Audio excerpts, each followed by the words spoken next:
আলহামদুলিল্লাহি রাব্বিল আলামিন ওয়াসসালাতু ওয়াসসালামু আলা রাসূলিহিল আমিন ওয়াল আকিবাতু লিল মুত্তাকিন।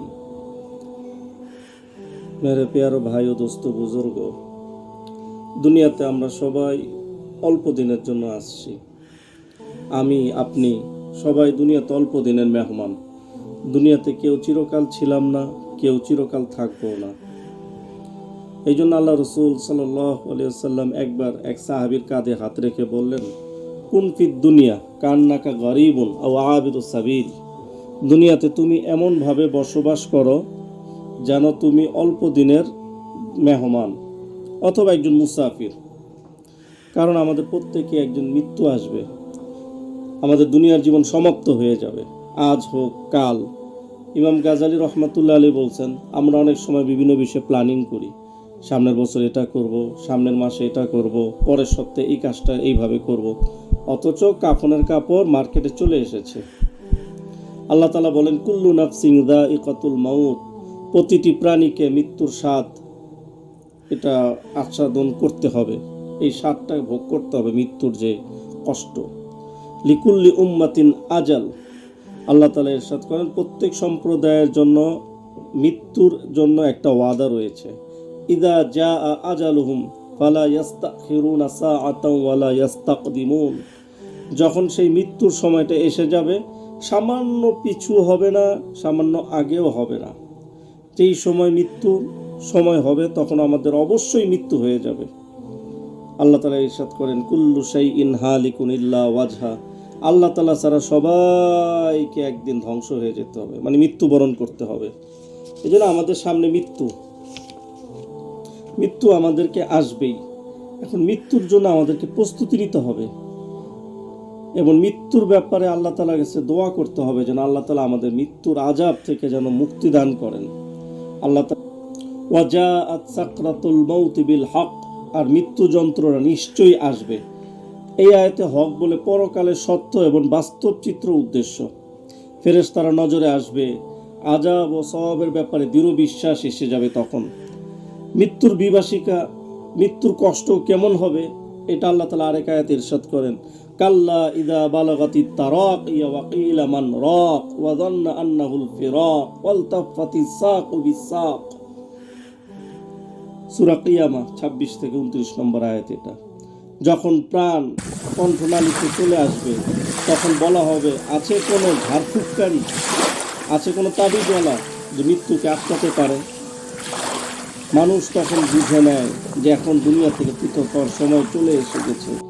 তখন পায়ের এক গোছা আরেক গোছার সাথে মিলিত হয়ে যায়। হুজুর সাল্লাল্লাহু আলাইহি সাল্লাম একবার ইরশাদ করতেছেন, তিরমিজি শরীফে আসে হাদিসটা, ইন্না লিল মাউতি লা সাকারাত, নিশ্চয়ই মৃত্যুর যন্ত্রণা বড়ই কঠিন। এজন্য মৃত্যুর জন্য আমাদের রাসূল আকরাম সাল্লাল্লাহু আলাইহি সাল্লাম মুমিন এবং কাফেরের মৃত্যুর জন্য আলাদা আলাদা যে ধরন আছে সেটা বিস্তারিতভাবে বর্ণনা করছেন। যখন মুমিন ব্যক্তির মৃত্যুর সময় আসে তখন সূর্যের মতো উজ্জ্বল চেহারা ফেরেশতারা জান্নাত থেকে সুগন্ধিযুক্ত সাদা কাপড়ে নিজেদের সাথে নিয়ে আসেন। কাপড়টা হয় রেশমের। তখন মুমিন ব্যক্তিকে বলেন, মুমিন ব্যক্তিকে হযরত আজরাইল আলাইহিস সালাম এসে সালাম দেয়, আসসালামু আলাইকুম, হ্যাঁ পবিত্র রূহ তুমি খুশি হয়ে যাও, তোমার জন্য আল্লাহর রহমত ও জান্নাতের নিয়ামত সমূহ রয়েছে। এই সুসংবাদ শোনার পর মুমিন ব্যক্তির অন্তরে তখন আনন্দ আইসা যায়। সে নিজের পরিজনের কাছে যেতে চায় এবং জান্নাতে যাওয়ার জন্য সে মৃত্যুর জন্য তৈরি হয়ে যায়। তো মৃত্যুর জন্য যখন সে তৈরি হয়ে যায় তখন ওই ফেরেশতারা তারকে সম্মানের সাথে, বড় ইজ্জতের সাথে, বড় সুন্দরভাবে তার রূহকে তখন কবজ করে। কবজ করার পরে একটা খুশবুওয়ালা সেই সাদা কাপড়ের মধ্যে তার ওই রূহকে রাখা হয়। এই রূহকে নিয়ে আসমানের উপরের দরজায় যাওয়া হয়। প্রথম দরজায় খটখট করা হয়, তখন জিজ্ঞাসা করা হয় কে? তখন হযরত আজরাইল আলাইহিস সালাম এবং তার ফেরেশতারা প্রথম আসমানে গিয়ে বলে, এটা হলো একটা পবিত্র আত্মা, একজন নেককার ব্যক্তির রূহ, দরজা খুলো। এভাবে সপ্তম আসমান পর্যন্ত যায়। প্রত্যেক আসমানে জিজ্ঞাসা করা হয় কে, এবং জবাব দেওয়া হয় এটা হচ্ছে একটা পবিত্র আত্মা, এটা হচ্ছে রূহ, একজন নেককার ব্যক্তির রূহ। এইভাবে সপ্তম আসমান পর্যন্ত যায়। তারপর আল্লাহ তাআলা হুকুম হয় এটাকে ইল্লিনে রেখে দাও। এরপর আলমে বরজখে তার শান্তির ব্যবস্থা করা হয়। কবরের বরজখ, এটা নিয়ে আমরা পরবর্তী এক সময় আলোচনা করব। তো কাফেরের মৃত্যু কি হয়? হুজুর সাল্লাল্লাহু আলাইহি সাল্লাম ইরশাদ করেন, যখন কোনো কাফের বা আল্লাহর নাফরমান বান্দার রূহ কবজ করার সময় হয়, তখন ফেরেশতা অত্যন্ত ভয়ঙ্কর কালো চেহারা নিয়ে দুর্গন্ধময় একটা চটের কাপড় নিয়ে সঙ্গে আসেন। আজ দুনিয়াতে এসে ওই মৃত যে লোকটা মারা যাবে, আল্লাহর নাফরমান বান্দা কাফের ব্যক্তি, তাকে বলা হয় হে খবিস রূহ, হে অভিশপ্ত রূহ, এটা বলে বিভিন্ন নামে তাকে খারাপ নামে ডাকতে থাকে। ডেকে বলে আল্লাহর গজব ও জাহান্নামের শাস্তির সংবাদ তুমি নাও। এরপরে কাফের রূহ বিভিন্ন যেতে চায় না, বিভিন্ন জায়গায় পলায়ন করতে চায় শরীরের ভিতরে। তো ফেরেশতারা তখন ওই রূহকে টেনে হিচড়ে এমনভাবে বের করে যেমন কাঁটাযুক্ত লোহার শলাকা ভেজা পশমের ভিতর ঢুকিয়ে সেটা জবরদস্তিকার সাথে বের করা হয়। কোরআন শরীফে এই অবস্থার বিবরণ এইভাবে, ওয়ান্নাজিআতি গরকা, শপথ সেই ফেরেশতাদের যারা কাফেরদের রূহ দেহের মধ্যে ডুব দিয়ে বের করে আনে। অর্থাৎ কাফের রূহ সে বের হতে চায় না, কিন্তু ফেরেশতারা জবরদস্তির সাথে বের করে আনে। এই জন্য মৃত্যুর ব্যাপারে আমাদের ভাবতে হবে। জিন্দিগিতে আমাদের মৃত্যু যেহেতু আসবে, আমাদের জিন্দিগি যেহেতু অল্প সময়ের, এই জন্য মৃত্যুর ব্যাপারে আমাদের চিন্তা ভাবনা করা এবং সেই জন্য আমল করা জরুরি। মৃত্যুর কষ্ট কেমন? হযরত ঈসা আলাইহিস সালাম একবার তার হাওয়ারিনগণ অর্থাৎ তার সাথীদেরকে বললেন, আমার জন্য আল্লাহ তাআলা নিকট এই দোয়া করো যেন মৃত্যুর যাতনা আমার উপর দিয়ে আসান হয়ে যায়, কেননা মৃত্যুর ভয় আমাকে মৃত্যুর নিকটবর্তী করে দিয়েছে। এরকমভাবে কিতাবে বর্ণিত আছে, বনি ইসরায়েলদের একদল আবেদ লোক, অর্থাৎ আবেদ আল্লাহওয়ালা বুজুর্গদের একটা জামাত কবরস্থানে পৌঁছলো। তো তারা পরস্পর এই ব্যাপারে আলোচনা করলো যে আসো আমরা আল্লাহ তাআলার কাছে দোয়া করি, সবাই মিলে দোয়া করি যেন এই কবরবাসীদের মধ্য থেকে কোনো একটা কবর থেকে মৃত ব্যক্তি বের হওয়ার পর আমরা তাকে জিজ্ঞাসা করব যে তোমার কি অবস্থা হয়েছিল মৃত্যুর সময়, মৃত্যুর যন্ত্রণা কেমন ছিল। তো তারা এই পরামর্শ করে প্রত্যেকে আল্লাহর কাছে দোয়া করলো। তো আল্লাহ তাআলা তাদের দোয়া কবুল করলেন। একটা কবর ফেটে গেল এবং একজন মৃত ব্যক্তি জীবিত হয়ে কবর থেকে বের হলো। বের হওয়ার এই অবস্থায় দেখলেন যে তার কপালে অধিক সেজদার দাগও রয়েছে, অর্থাৎ সে খুব নেককার ছিল। এরপরে সে তখন বলতে লাগলো, তোমরা আমার নিকট কি জিজ্ঞাসা করিতে চাও? আমি মারা গিয়েছি, 50 বছর হয়ে গিয়েছে, কিন্তু মৃত্যুর সময়ের কষ্ট এখনো পর্যন্ত আমার শরীর হইতে বাহির হয়নি। এক হাদিসে হুজুর সাল্লাল্লাহু আলাইহি সাল্লাম ইরশাদ করেছেন, হে আল্লাহ, আপনি রূহকে রগ সমূহ হইতে, হাড্ডি সমূহ হইতে, আঙ্গুল সমূহ হইতে বাহির করেন, আমার উপর মৃত্যুর কষ্ট সহজ করিয়া দিন। হযরত হাসান রাদিয়াল্লাহু তাআলা আনহু উনি বলেন, হুজুর সাল্লাল্লাহু আলাইহি সাল্লাম একবার মৃত্যুর কঠোরতা সম্পর্কে আলোচনা করলেন এবং ইরশাদ করলেন, 300 জায়গায় তরবারির আঘাতে যে পরিমাণ কষ্ট হয় সেই পরিমাণ কষ্ট মৃত্যুর সময় হয়। হযরত আলী রাদিয়াল্লাহু তাআলা আনহু যখন জিহাদের জন্য উৎসাহিত করতেন তখন এই কথা বলতেন, যদি তোমরা শহীদ না হও তবে বিছানায় মরিবে। ওই সত্তার কসম যাহার হাতে আমার প্রাণ, 1000 জায়গায় তলোয়ারের আঘাত এটা করলে যত কষ্ট, মৃত্যুর যন্ত্রণা এর চেয়েও বেশি কষ্ট। হযরত ইমাম আউজাই রহমাতুল্লাহ আলাইহি বলেন, আমাদের নিকটে এই কথা পৌঁছেছে হাদিসের সনদে যে কিয়ামতের ময়দানে উঠা পর্যন্ত মৃত ব্যক্তিদের মৃত্যুর কষ্ট অনুভব হইতে থাকে। হযরত সাদ্দাদ ইবনে আউস রহমাতুল্লাহ আলাইহি উনি বলেন যে মৃত্যু দুনিয়া ও আখিরাতের সমস্ত কষ্ট হইতেও বেশি। উহা করার দ্বারা চিরিয়া ফেলা অপেক্ষা অধিক কঠিন, উহা কাঁচি দ্বারা চামড়া কাটিয়া দেওয়া অপেক্ষা অধিক কঠিন, উহা ডেকচির মধ্যে পাকাইয়া দেওয়া হইতে অধিক কঠিন। যদি মুর্দা কবর হতে উঠে মৃত্যুর কষ্ট বর্ণনা করে, তবে কোনো ব্যক্তি দুনিয়াতে সুখময় জীবনযাপন করতেই পারবে না, আরামে ঘুমাইতেও পারবে না। এরকমভাবে কিতাবে আসছে, হযরত মুসা আলাইহিস সালামের যখন ইন্তেকাল হইল তখন আল্লাহ তাআলা জিজ্ঞাসা করিলেন, মৃত্যুকে কেমন পাইয়াছ? তিনি আরজ করিলেন, আমি আমার প্রাণকে এমন দেখিতেছিলাম যেমন জীবন্ত পাখিকে এমনভাবে আগুনে ভুনা করা হইতেছে যে না উহার প্রাণ বাহির হইতেছে, না উহা উড়িয়া যাইবার কোনো সুযোগ আছে। অন্য এক রাওয়াতে এরকমও আসছে কিতাবে যে এমন অবস্থা ছিল যেন জীবন্ত বকরির চামড়া খসানো হচ্ছে, যেন জীবন্ত বকরির চামড়া ছিলা হচ্ছে।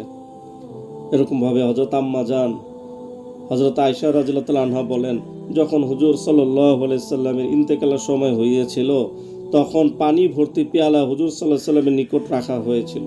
হুজুর সাল্লাল্লাহু আলাইহি সাল্লাম আপন মুবারক হাত পেয়ালার মধ্যে বারবার রাখতেছিলেন আর পানিগুলো মুখের উপর মলিতেছিলেন আর বলতেছিলেন, হে আল্লাহ, মৃত্যুর কষ্টে আমাকে সাহায্য করুন। হযরত ওমর রাদিয়াল্লাহু তাআলা হযরত কাব রাহমাতুল্লাহ আলাইহিকে জিজ্ঞাসা করলেন একবার যে মৃত্যুর কষ্টটা কেমন হবে, আমাকে একটু বর্ণনা করেন।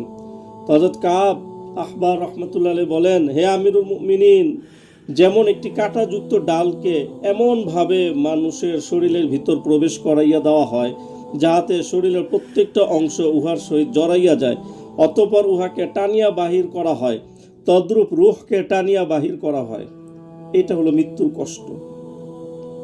হযরত ইব্রাহিম আলাইহিস সালামের একটা ঘটনা প্রসিদ্ধ আছে কিতাবে, যে উনি একবার মালাকুল মউতকে বললেন, তুমি যেই আকৃতি লইয়া গুনাহগারদের জান বাহির করো উহা আমাকে একটু দেখাও। তো মালাকুল মউত হযরত আজর আলাইহিস সালাম বললেন, আপনি তো উহা সহ্য করতে পারবেন না। হযরত ইব্রাহিম আলাইহিস সালাম বললেন, না, আমি উহা সহ্য করিয়া নিব। তো হযরত আজর আলাইহিস সালাম বললেন, ঠিক আছে, আপনি একটু অন্যদিকে মুখটা ঘুরান। হযরত ইব্রাহিম আলাইহিস সালাম যখন অন্যদিকে মুখ ঘুরাইলেন তো হযরত আজর আলাইহিস সালাম সেই আকৃতি ধারণ করলেন। এরপরে বললেন, হে আল্লাহর নবী, এবার আপনি আমার দিকে তাকান। ইব্রাহিম আলাইহিস সালাম যখন তাকাইলেন তখন দেখলেন যে অত্যন্ত কালো এক লম্বা আকৃতির মানুষ, দানব আকৃতির এক কালো মানুষ, চুলগুলো এক লম্বা খাড়া খাড়া, ভীষণ দুর্গন্ধ ছড়াচ্ছিল ওই সময় তার শরীর থেকে। কালো পোশাক পরিহিত ছিল, হ্যাঁ, তার লম্বা লম্বা নাক, লম্বা নাক এবং লম্বা লম্বা নখ। হযরত ইব্রাহিম আলাইহিস সালাম এরকম ভয়ঙ্কর চিত্র দেখে বেহুশ হয়ে পড়ে গেলেন। অনেকক্ষণ পর তার হুঁশ ফিরল। তখন হযরত মালাকুল মউত আজরাইল আলাইহিস সালাম পূর্বের আকৃতি ধারণ করলেন। হযরত ইব্রাহিম আলাইহিস সালাম বললেন, যদি গুনাহগার ব্যক্তির জন্য অন্য কোনো মুসিবত নাও থাকে তবু এই আকৃতি দেখাটাই তার মুসিবতের জন্য যথেষ্ট। এই জন্য আমাদের মৃত্যুর জন্য প্রস্তুতি নিতে হবে। হাদিস শরীফে আসছে, মৃত্যুর যন্ত্রণা সহজ হওয়ার জন্য আল্লাহ রাসূল সাল্লাল্লাহু আলাইহি ওয়াসাল্লাম কিছু আমল দিয়েছেন। ওই আমলগুলো আমাদের নিয়মিত করার দরকার। একটা, প্রত্যেক অজুর আগে মিসওয়াক করা, মিসওয়াক নিয়মিত করা, কারণ নিয়মিত মিসওয়াকের দ্বারা মৃত্যুর সময় কালিমা নসিব হয়, আর কালিমা নসিব হলে মৃত্যুর যন্ত্রণা এটা সব কম হয়ে যায়। আরেকটা হাদিস, আরো বিভিন্ন হাদিসে আসছে, আল্লাহ রাসূল সাল্লাল্লাহু আলাইহি ওয়াসাল্লাম ইরশাদ করছেন যে প্রত্যেক ফরজ নামাজের পর আয়াতুল কুরসি পড়া, প্রত্যেক ফরজ নামাজের পর আয়াতুল কুরসি পড়লেও মৃত্যু যন্ত্রণা সহজ হয়। এখন আমাদের অনেকের মনে একটা প্রশ্ন আসতে পারে যে মৃত্যুর যন্ত্রণা এটা হবেই, কোরআনের দ্বারাও বোঝা যায়, হাদিসের দ্বারাও বোঝা যায়। আবার তো এখন মৃত্যুর যন্ত্রণাও সহজ, আবার বিভিন্ন হাদিসেও বোঝা যায় যে ইমানদার ব্যক্তি, নেককার ব্যক্তি যিনি আমল করেন তার আবার মৃত্যুর কষ্ট হবে না। এই দুইটা কিভাবে সম্ভব?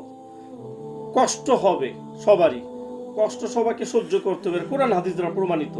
আবার কোরআন হাদিস দ্বারা এটাও প্রমাণিত যে মৃত নেককার ব্যক্তি বিভিন্ন আমলের কথা হাদিস শরীফে আসে, আমল করলে মৃত্যুর যন্ত্রণা হবে না। তো এই প্রশ্নটা আমাদের মধ্যে আসতে পারে। হযরত সুফিয়ান সাউরি রহমতুল্লাহ বিশ্ববিখ্যাত মুহাদ্দিস, উইসালুন নবী কিতাবে আসছে ঘটনাটা, তো ওনারও মনে এই প্রশ্ন আসছে। উনি তখন বারবার নফল নামাজ পড়তেন, সালাতুল হাজত নামাজ পড়ে দোয়া করতেন। তো একদিন স্বপ্ন দেখলেন যে এক বুজুর্গ ব্যক্তি, সাদা দাড়ি, নুরানি চেহারা বিশিষ্ট এক বুজুর্গ ব্যক্তি সুফিয়ান সাউরি রহমতুল্লাহকে স্বপ্নে বলতেছেন, তোমার যে মনে প্রশ্ন আসছে মৃত্যুর যন্ত্রণা হওয়া আবার মৃত্যু যন্ত্রণা না হওয়া, দুইটা সামঞ্জস্য কিভাবে হইতে পারে, এটা পড়ার জন্য, এটা বোঝার জন্য তুমি সূরা ইউসুফ পড়ো। তো উনি ঘুম থেকে জাগ্রত হলেন, ওযু করলেন, এরপরে সূরা ইউসুফ উনি পুরাটা পড়লেন তর্জমা সহ, চিন্তা ভাবনা করে, তাফসির সহ। কিন্তু উনি দেখলেন সূরা ইউসুফের মধ্যে কোনো মৃত্যুর কথা আলোচনাই নেই, মৃত্যুর কোনো কথা এখানে আসে নাই। মৃত্যুর ব্যাপার তো দূরের কথা, মৃত্যু তো দূরের কথা, মৃত্যু সংক্রান্ত কোন আলোচনা বা মুমূর্ষু অবস্থার আলোচনা সূরা ইউসুফে নাই, অর্থাৎ মুমূর্ষু কথার আলোচনা নেই। তো উনি তখন ওই জামানার বড় একজন আলেমের কাছে গিয়ে বললেন যে আমি তো এরকম স্বপ্ন দেখছি, কিন্তু স্বপ্নের সাথে বাস্তবতার কোনো মিল পাচ্ছি না।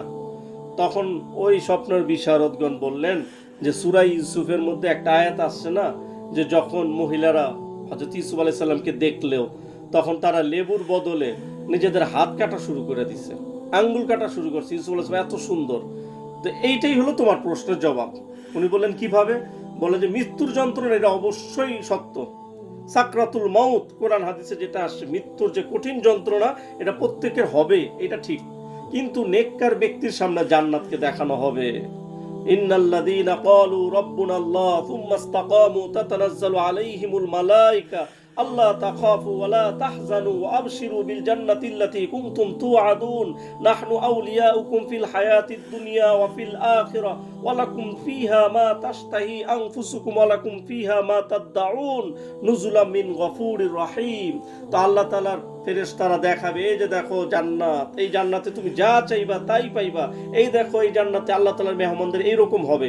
তো মৃত ব্যক্তিও তখন ওই জান্নাতকে দেখে তার যন্ত্রণার কথা ভুলে যাবে, ওই জান্নাতকে দেখে সে হিপনোটিস হয়ে যাবে, সে এরকম ভাবে জান্নাতকে খেয়াল করতে থাকবে, তার জান কবজ করার যে কষ্ট সে ওটা টেরই পাবে না। যেমন ভাবে ওই মহিলারা টের পাই নাই ইউসুফ আলাইহিস সালামের রূপ দেখে, হযরত ইউসুফ আলাইহিস সালামের চেহারা সৌন্দর্য দেখে নিজেদের আঙ্গুল কাটতেছে, ওইটা খেয়ালও করে নাই। এইখানেও একই রকম ঘটনা হবে। হযরত ইউসুফ আলাইহিস সালামের চেহারা দেখে যদি এটা ওনারা হাত কাটার যন্ত্রণা ভুলে যায়, তা আমাদের জন্য অসম্ভব কি যে আমরা জান্নাত দেখে আমাদের জান কবজের আর যন্ত্রণা ভুলে যাব। এই জন্য আমরা সবাই মৃত্যুর যন্ত্রণা থেকে বাঁচার জন্য আল্লাহর কাছে দোয়া করি। হুজুর সাল্লাল্লাহু আলাইহি ওয়াসাল্লাম যেরকম ভাবে দোয়া করছেন, আর মৃত্যুর জন্য তৈয়ারি নেই, এটা আমাদের বুদ্ধিমত্তার পরিচয় হবে। দুনিয়ার অল্প দিনের দুনিয়া, এখানে লোভ, লালসা, হিংসা, বিদ্বেষ, গীবত, শিকায়েত, পরলোচনা, পরশ্রী কাতরতা সব বাদ দেই। অল্প দিনের দুনিয়া, বাস আমি আল্লাহকে খুশি করব, এই অবস্থা আমি মৃত্যুবরণ করব। সবাই এই জন্য আমল করি। আল্লাহ তাআলা আমাদের সবাইকে আমল করার তৌফিক দান।